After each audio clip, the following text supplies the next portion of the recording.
ಅರಸರುಗಳ ಮೊದಲನೆಯ ಗ್ರಂಥ ಅಧ್ಯಾಯ 22. 3 ವರ್ಷಗಳವರೆಗೆ ಇಸ್ರಾಯೇಲರಿಗೂ ಸಿರಿಯದವರಿಗೂ ಯುದ್ಧ ನಡೆಯಲಿಲ್ಲ. 3ನೆಯ ವರ್ಷದಲ್ಲಿ ಯಹೂದ್ಯರ ಅರಸ ಯೆಹೋಷಾಫಾಟನು ಇಸ್ರಾಯೇಲರ ಅರಸನ ಬಳಿಗೆ ಬಂದನು. ಆಗ ಇಸ್ರಾಯೇಲರ ಅರಸನು ತನ್ನ ಸೇವಕರಿಗೆ, ಗಿಲ್ಯಾದಿನ ರಾಮೋತ್ ಪಟ್ಟಣ ನಮ್ಮದೆಂದು ನಿಮಗೆ ಗೊತ್ತುಂಟಲ್ಲವೇ? ಅದನ್ನು ಇಷ್ಟರವರೆಗೂ ಸಿರಿಯಾದವರ ಅರಸನಿಂದ ತಿರುಗಿ ತೆಗೆದುಕೊಳ್ಳದೆ ಸುಮ್ಮನೆ ಕುಳಿತಿರುತ್ತೇವೆ ಎಂದು ಹೇಳಿದನು. ಯೆಹೋಷಾಫಾಟನನು, ಯುದ್ಧ ಮಾಡುವುದಕ್ಕೆ ನೀನು ನಮ್ಮ ಜೊತೆಯಲ್ಲಿ ರಾಮೋತ್ ಗಿಲ್ಯಾದಿಗೆ ಬರುತ್ತೀಯೋ ಎಂದು ಕೇಳಿದನು. ಅವನು, ನಾನು, ನೀನು, ನನ್ನ ಜನರು ನಿನ್ನ ಜನರು, ನನ್ನ ಕುದುರೆಗಳು ನಿನ್ನ ಕುದುರೆಗಳು ಒಂದೇ ಅಲ್ಲವೇ ಎಂದು ಉತ್ತರ ಕೊಟ್ಟನು. ಮಾತ್ರವಲ್ಲ, ಸರ್ವೇಶ್ವರನ ಸನ್ನಿಧಿಯಲ್ಲಿ ಈಗಲೇ ವಿಚಾರಿಸು ಎಂದು ಇಸ್ರಾಯೇಲರ ಅರಸನನ್ನು ಬೇಡಿಕೊಂಡನು. ಆಗ ಇಸ್ರಾಯೇಲರ ಅರಸನು ತನ್ನ ರಾಜ್ಯದಲ್ಲಿದ್ದ ಸುಮಾರು 400 ಮಂದಿ ಪ್ರವಾದಿಗಳನ್ನು ಕೂಡಿಸಿ, ನಾನು ರಾಮೋತ್ ಗಿಲ್ಯಾದಿನ ಮೇಲೆ ಯುದ್ಧಕ್ಕೆ ಹೋಗಬಹುದೋ ಬಾರದೋ ಎಂದು ಕೇಳಿದನು. ಅವರು, ಹೋಗಬಹುದು, ಸರ್ವೇಶ್ವರ ಅದನ್ನು ನಿಮ್ಮ ಕೈಗೆ ಒಪ್ಪಿಸುವರು ಎಂದರು. ಆದರೆ ಯೆಹೋಷಾಫಾಟನು ಇಸ್ರಾಯೇಲರ ಅರಸನನ್ನು, ಸರ್ವೇಶ್ವರನ ಪ್ರವಾದಿಗಳಲ್ಲಿ ಇವರ ಹೊರತಾಗಿ ನಾವು ವಿಚಾರಿಸಬಹುದಾದ ಬೇರೆ ಪ್ರವಾದಿಗಳಿಲ್ಲವೇ ಎಂದು ಕೇಳಿದನು. ಅವನು, ನಮಗಾಗಿ ಸರ್ವೇಶ್ವರನ ಸನ್ನಿಧಿಯಲ್ಲಿ ವಿಚಾರಿಸಬಲ್ಲವನಾದ ಇನ್ನೊಬ್ಬ ಪ್ರವಾದಿ ಇರುತ್ತಾನೆ. ಅವನು ಇಮ್ಲನ ಮಗನಾದ ಮೀಕಾಯೆಹು ಎಂಬುವವನು. ಆದರೆ ನಾನು ಅವನನ್ನು ಹಗೆ ಮಾಡುತ್ತೇನೆ. ಅವನು ನನ್ನನ್ನು ಕುರಿತು ಯಾವಾಗಲೂ ಶುಭವನ್ನಲ್ಲ ಅಶುಭವನ್ನೇ ಮುಂತಿಳಿಸುತ್ತಾನೆ ಎಂದು ಉತ್ತರ ಕೊಟ್ಟನು. ಅದಕ್ಕೆ ಯೆಹೋಷಾಫಾಟನು, ಅರಸರು ಹಾಗೆನ್ನಬಾರದು ಎಂದನು. ಆಗ ಇಸ್ರಾಯೇಲರ ಅರಸನು ಒಬ್ಬ ಕಂಚುಕಿಯನ್ನು ಕರೆದು, ಬೇಗ ಹೋಗಿ ಇಮ್ಲನ ಮಗ ಮೀಕಾಯೆಹುವನ್ನು ಕರೆದುಕೊಂಡು ಬಾ ಎಂದು ಆಜ್ಞಾಪಿಸಿದನು. ಇಸ್ರಾಯೇಲರ ಅರಸನು ಯಹೂದ್ಯರ ಅರಸ ಯೆಹೋಷಾಫಾಟನು ರಾಜ್ಯವಸ್ತ್ರಗಳನ್ನು ಧರಿಸಿಕೊಂಡು ಸಮಾರಿಯ ಪಟ್ಟಣದ ಹೆಬ್ಬಾಗಿಲಿನ ಹತ್ತಿರವಿರುವ ಬಯಲಿನಲ್ಲಿ ತಮ್ಮ ತಮ್ಮ ಆಸನಗಳ ಮೇಲೆ ಕುಳಿತುಕೊಂಡರು.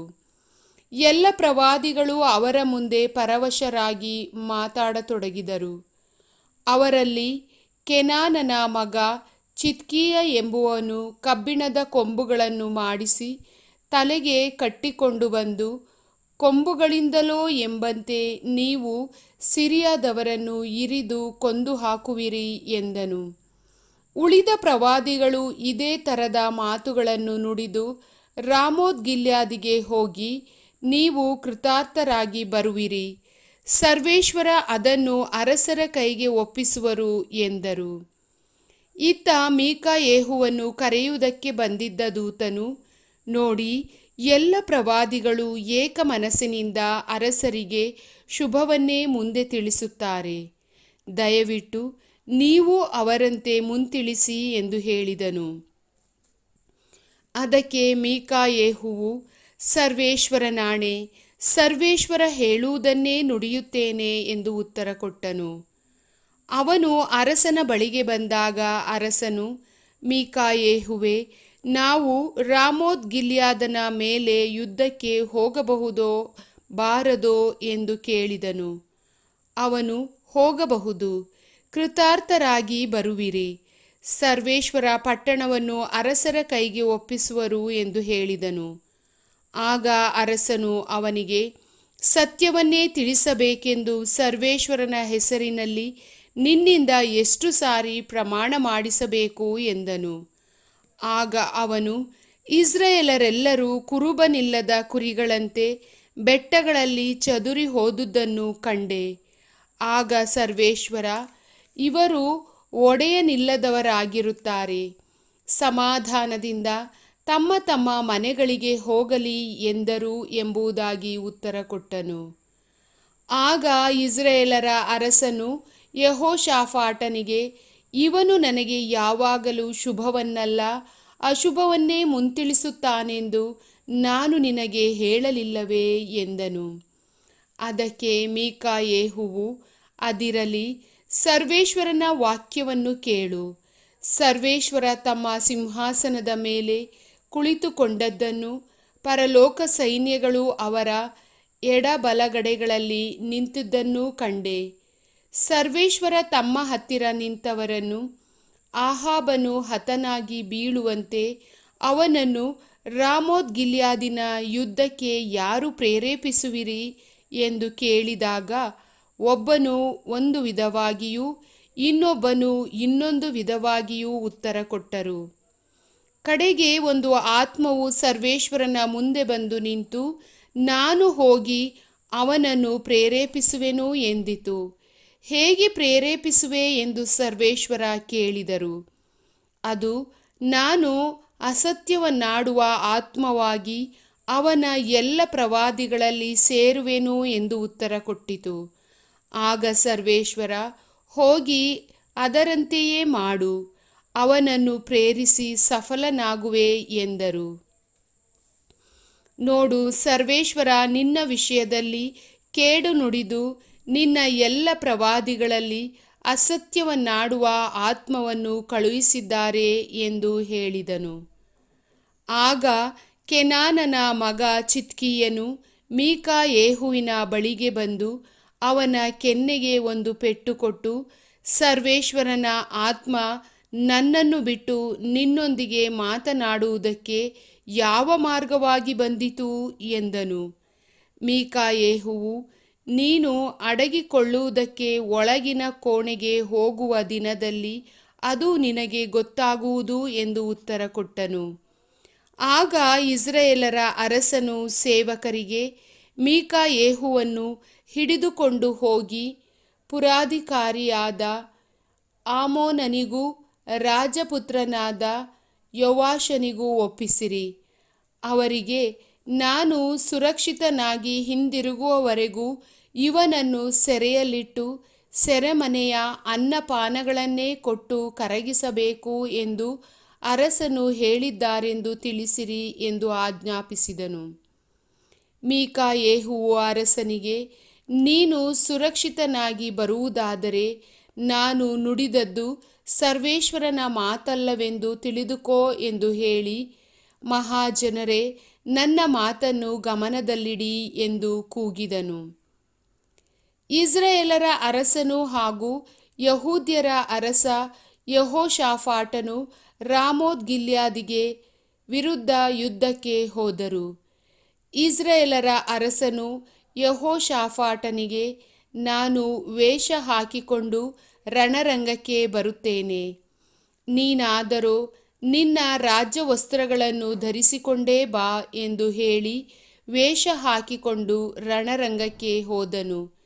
ಸಿರಿಯಾದವರ ಅರಸನು ತನ್ನ ರಥಬಲದ 32 ಮಂದಿ ಅಧಿಪತಿಗಳಿಗೆ, ನೀವು ಶತ್ರುಗಳ ಸಾಧಾರಣ ಸೈನಿಕರನ್ನು ಅಧಿಪತಿಗಳನ್ನು ಬಿಟ್ಟು ಇಸ್ರಾಯೇಲರ ಅರಸನಿಗೆ ಗುರಿಯಿಡಿ ಎಂದು ಆಜ್ಞಾಪಿಸಿದ್ದನು. ಅವರು ಯೆಹೋಷಾಫಾಟನನ್ನು ಕಂಡಾಗ ಅವನೇ ಇಸ್ರಾಯೇಲರ ಅರಸನೆಂದು ನೆನೆಸಿ ಅವನಿಗೆ ವಿರುದ್ಧ ಯುದ್ಧ ಮಾಡಲು ಬಂದರು. ಅವನು ಕೂಗಿಕೊಂಡನು. ಆಗ ಇವನು ಇಸ್ರಾಯೇಲರ ಅರಸನಲ್ಲವೆಂಬುದು ರಥಬಲದ ಅಧಿಪತಿಗಳಿಗೆ ಗೊತ್ತಾಯಿತು. ಅವರು ಅವನನ್ನು ಬಿಟ್ಟು ಹಿಂದಿರುಗಿದರು. ಸಿರಿಯಾದವರ ಸೈನಿಕನೊಬ್ಬನು ಯಾರಿಗೂ ಗುರಿಯಿಡದೆ ಬಾಣವನ್ನೆಸೆದನು. ಆ ಬಾಣ ಇಸ್ರಾಯೇಲರ ಅರಸನಿಗೆ ಅವನ ಕವಚದ ಸಂದಿಯಲ್ಲಿ ಬಂದು ತಾಕಿತು. ಆಗ ಅವನು ತನ್ನ ಸಾರಥಿಗೆ, ರಥವನ್ನು ತಿರುಗಿಸಿ ನನ್ನನ್ನು ರಣರಂಗದಿಂದ ಆಚೆಗೆ ತೆಗೆದುಕೊಂಡು ಹೋಗು, ನನಗೆ ದೊಡ್ಡ ಗಾಯವಾಗಿದೆ ಎಂದು ಹೇಳಿದನು. ಆ ದಿವಸ ಯುದ್ಧ ಬಹು ಘೋರವಾಗಿತ್ತು. ಆದುದರಿಂದ ಅರಸನು ಸಿರಿಯಾದವರ ಎದುರಿಗೆ ತನ್ನ ರಥದಲ್ಲೇ ಆತುಕೊಂಡು ನಿಲ್ಲಬೇಕಾಯಿತು. ಸಾಯಂಕಾಲವಾದಾಗ ಅವನು ಸತ್ತನು. ಗಾಯದಿಂದ ರಕ್ತವು ಸುರಿದು ರಥದ ಅಡಿಯಲ್ಲಿ ನಿಂತಿತು. ಸೂರ್ಯಾಸ್ತಮವಾದ ಕೂಡಲೇ ಪ್ರತಿಯೊಬ್ಬನು ತನ್ನ ಪ್ರಾಂತ್ಯಕ್ಕೂ ಪಟ್ಟಣಕ್ಕೂ ಹೋಗಲಿ ಎಂಬ ಕೂಗು ಇಸ್ರಾಯೇಲ ಸೈನ್ಯದಲ್ಲಿ ಹಬ್ಬಿಕೊಂಡಿತು. ಅರಸನ ಶವವನ್ನು ಸಮಾರ್ಯಕ್ಕೆ ತಂದು ಅಲ್ಲಿ ಸಮಾಧಿ ಮಾಡಿದರು. ವೇಶ್ಯೆಯರು ಸ್ನಾನ ಮಾಡುವ ಸಮಾರ್ಯದ ಕೆರೆಯಲ್ಲಿ ಅವನ ರಥವನ್ನು ತೊಳೆಯುತ್ತಿದ್ದಾಗ ನಾಯಿಗಳು ಬಂದು ಅದರಲ್ಲಿದ್ದ ರಕ್ತವನ್ನು ನೆಕ್ಕಿದವು. ಹೀಗೆ ಸರ್ವೇಶ್ವರ ಹೇಳಿದ ಮಾತು ನೆರವೇರಿತು. ಆಹಾಬನ ಉಳಿದ ಚರಿತ್ರೆ, ಅವನು ಕಟ್ಟಿಸಿದ ದಂತಮಂದಿರ, ಪಟ್ಟಣಗಳು, ಇವುಗಳ ವಿವರ ಹಾಗೂ ಅವನ ಬೇರೆ ಕಾರ್ಯ ಸಾಧನೆಗಳು ಇಸ್ರಾಯೇಲ್ ರಾಜರ ಇತಿಹಾಸ ಎಂಬ ಗ್ರಂಥದಲ್ಲಿ ಬರೆದಿರುತ್ತವೆ. ಆಹಾಬನು ಸತ್ತು ಪಿತೃಗಳ ಬಳಿಗೆ ಸೇರಿದನು. ಅವನಿಗೆ ಬದಲಾಗಿ ಅವನ ಮಗ ಅಹಜ್ಯ ಎಂಬುವವನು ಅರಸನಾದನು. ಇಸ್ರಾಯೇಲರ ಅರಸ ಆಹಾಬನ 4ನೆಯ ವರ್ಷದಲ್ಲಿ ಆಸನ ಮಗ ಯೆಹೋಷಾಫಾಟನು ಯಹೂದ್ಯರ ಅರಸನಾದನು. ಅವನು ಅರಸನಾದಾಗ 35 ವರ್ಷದವನಾಗಿದ್ದನು. ಜೆರುಸಲೇಮಿನಲ್ಲಿ 25 ವರ್ಷ ಆಳಿದನು. ಶಿಲ್ಪಿಯ ಮಗಳಾದ ಅಜೂಬಳೆಂಬ ಆಕೆ ಇವನ ತಾಯಿ. ತನ್ನ ತಂದೆ ಆಸನ ಮಾರ್ಗದಲ್ಲಿ ಇವನು ತಪ್ಪದೆ ನಡೆಯುತ್ತಾ ಸರ್ವೇಶ್ವರನ ದೃಷ್ಟಿಯಲ್ಲಿ ಒಳ್ಳೆಯವನಾಗಿದ್ದನು. ಆದರೂ ಪೂಜಾ ಸ್ಥಳಗಳನ್ನು ಹಾಳು ಮಾಡಲಿಲ್ಲ. ಜನರು ಆ ಸ್ಥಳಗಳಲ್ಲಿ ಬಲಿ ಕೊಡುತ್ತಾ ಧೂಪಾರತಿ ಎತ್ತುತ್ತಾ ಇದ್ದರು. ಇವನು ಇಸ್ರಾಯೇಲರ ಅರಸನೊಡನೆ ಸಮಾಧಾನದಿಂದಿದ್ದನು. ಇವನ ಉಳಿದ ಚರಿತ್ರೆ ಹಾಗೂ ಇವನು ಯುದ್ಧಗಳಲ್ಲಿ ನಡೆಸಿದ ಶೂರ ಕೃತ್ಯಗಳ ವಿವರ ಜುದೆಯ ರಾಜರ ಇತಿಹಾಸ ಎಂಬ ಗ್ರಂಥದಲ್ಲಿ ಲಿಖಿತವಾಗಿವೆ. ಇವನು ತನ್ನ ತಂದೆ ಆಸನ ಕಾಲದಲ್ಲಿ ತಪ್ಪಿಸಿಕೊಂಡ ಹೆಣ್ಣು ಗಂಡು ವೇಶ್ಯೆಯರನ್ನು ನಾಡಿನಿಂದ ತೆಗೆದುಹಾಕಿದನು. ಆ ಕಾಲದಲ್ಲಿ ಎದೋಮ್ ದೇಶದಲ್ಲಿ ಅರಸನಿರಲಿಲ್ಲ. ಇವನ ಪ್ರತಿನಿಧಿಯೇ ಅದನ್ನು ಆಳುತ್ತಿದ್ದನು. ಇದಲ್ಲದೆ ಯೆಹೋಷಾಫಾಟನು ಓಫೀರಿನಿಂದ ಬಂಗಾರ ತರುವುದಕ್ಕಾಗಿ ತಾರ್ಷೀಷ್ ಹಡಗುಗಳನ್ನು ಮಾಡಿಸಿದನು. ಆಗ ಆಹಾಬನ ಮಗ ಅಹಜ್ಯನು, ನಿನ್ನ ಜನರ ಜೊತೆಯಲ್ಲಿ ನನ್ನ ಜನರು ಸಮುದ್ರ ಪ್ರಯಾಣ ಮಾಡುವುದಕ್ಕೆ ಅಪ್ಪಣೆಯಾಗಲಿ ಎಂದು ಬೇಡಿಕೊಂಡನು.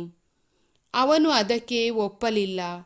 ಆದರೆ ಆ ಹಡಗುಗಳು ಎಚೋನ್ಬೇರಿನಲ್ಲಿ ಒಡೆದು ಹೋದುದರಿಂದ ಓಫೀರನ್ನು ಮುಟ್ಟಲಿಲ್ಲ. ಯೆಹೋಷಾಫಾಟನು ಮೃತನಾಗಿ ಪಿತೃಗಳ ಬಳಿಗೆ ಸೇರಿದನು. ಅವನ ಶವವನ್ನು ಅವನ ಪೂರ್ವಜ ದಾವೀದನ ಪಟ್ಟಣದೊಳಗೆ ಕುಟುಂಬ ಸ್ಮಶಾನ ಭೂಮಿಯಲ್ಲಿ ಸಮಾಧಿ ಮಾಡಿದರು. ಅವನ ಸ್ಥಾನದಲ್ಲಿ ಅವನ ಮಗ ಯೆಹೋರಾಮನು ಅರಸನಾದನು.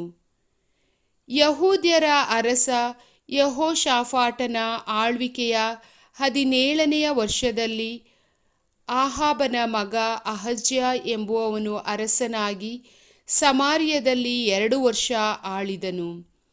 ಇವನು ಇಸ್ರಾಯೇಲರನ್ನು ಪಾಪಕ್ಕೆ ಪ್ರಚೋದಿಸಿ ನೆಬಾಟನ ಮಗ ಯೆರೋಬಾಮನ ಮತ್ತು ತನ್ನ ತಂದೆ ತಾಯಿಗಳ ಮಾರ್ಗದಲ್ಲಿ ನಡೆದು ಸರ್ವೇಶ್ವರನ ದೃಷ್ಟಿಯಲ್ಲಿ ದ್ರೋಹಿಯಾದನು. ತನ್ನ ತಂದೆಯಂತೆ ಬಾಳ್ ದೇವರನ್ನು ಪೂಜಿಸಿ ಇಸ್ರಾಯೇಲರ ದೇವರಾದ ಸರ್ವೇಶ್ವರನನ್ನು ರೇಗಿಸಿದನು. ಪ್ರಭುವಿನ ವಾಕ್ಯ.